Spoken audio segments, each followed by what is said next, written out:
ఏలూరు నగరంలో రహదారుల అభివృద్ధికి కూటమి ప్రభుత్వం కట్టుబడి ఉందని ఏలూరు ఎమ్మెల్యే బడేటి చంటి అన్నారు.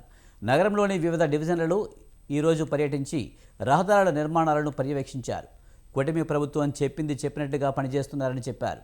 ముఖ్యమంత్రి చంద్రబాబు, ఉప ముఖ్యమంత్రి పవన్ కళ్యాణ్లు రాష్ట్ర వ్యాప్తంగా రహదారుల అభివృద్ధి కోసం కృషి చేస్తున్నారన్నారు. మున్సిపాలిటీ పరిధిలో రోడ్ల అభివృద్ధికి, ప్రజా సంక్షేమం కోసం పనిచేస్తామని ఆయన స్పష్టం చేశారు. రోడ్లన్నీ కూడా ఇవ్వడం జరిగింది.